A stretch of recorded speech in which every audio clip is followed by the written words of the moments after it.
संख्या रेखा पर धनात्मक यानी कि पॉजिटिव और ऋणात्मक यानी कि नेगेटिव संख्याओं का जोड़ और घटाव। सप्ताह की शुरुआत में सनी के बैंक खाते में ऋणात्मक 15 रुपए 8 पैसे थे। सोमवार को उसने अपने खाते में 426 रुपए 90 पैसे जमा कराए। मंगलवार को उसने अपने खाते में 100 रुपए और जमा कराए। बताइए, दूसरी बार पैसे जमा कराने के बाद उसके खाते में कितने पैसे हैं? तो शुरुआत में उसके खाते में ऋणात्मक यानी कि नेगेटिव बैलेंस है। इसका मतलब है कि उसने अपने खाते से 15 रुपए 8 पैसे ज्यादा निकाले हैं और वास्तव में उसे ये पैसे बैंक को वापस करने हैं। क्योंकि वह अपने खाते में कुछ रकम जमा करा रहा है, इसलिए अब उसके खाते का बैलेंस धनात्मक यानी कि पॉजिटिव हो जाएगा। तो शुरुआत में उसके खाते में ऋणात्मक 15 रुपए 8 पैसे थे और वह उसमें 426 रुपए 90 पैसे जोड़ता है और उसके बाद वह 100 रुपए और जोड़ता है। 426 रुपए 90 पैसे जमा 100 हुए 526 रुपए 90 पैसे, यानी कि उसने अपने खाते में 526 रुपए 90 पैसे और जोड़े। तो अब उसके खाते में कितने पैसे हैं? शुरुआत में उसने बैंक के 15 रुपए 8 पैसे देने थे और उसके बाद उसने 526 रुपए 90 पैसे जमा कराए। हम इसे संख्या रेखा यानी कि नंबर लाइन पर प्रदर्शित कर सकते हैं। तो हम ऐसा कर लेते हैं।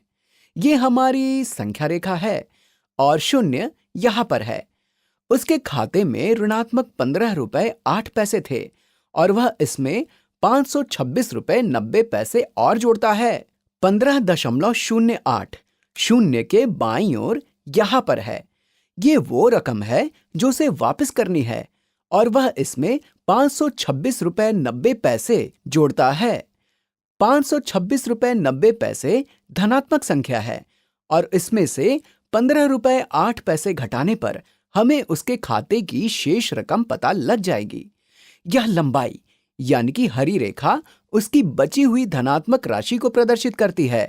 इसलिए इसे पता करने के लिए हम 526 रुपए 90 पैसे में से 15 रुपए 8 पैसे घटा लेते हैं और घटाने के लिए हम इन दोनों संख्याओं को यहां लिख लेते हैं।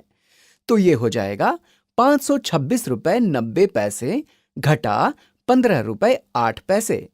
ऋणात्मक संख्या को जोड़ना धनात्मक संख्या को घटाने के समान है। हम इन संख्याओं को इस तरह से लिखकर घटा लेते हैं। शून्य 8 से छोटा है, इसलिए इसे 10 बनाने के लिए 9 से एक बोरो यानी उधार ले लेते हैं। तो यहां 8 रह जाएगा।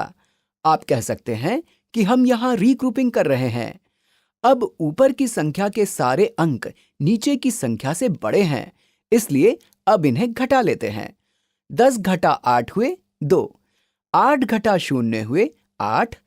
अब हम यहां दशमलव बिंदु यानी कि डेसिमल लगा लेते हैं। 6 घटा 5 हुए 1, 2 घटा 1 हुए 1 और यहां 5 में से घटाने के लिए कुछ नहीं है। तो दूसरी बार पैसा जमा कराने पर उसके खाते का बैलेंस है 511 रुपए 82 पैसे।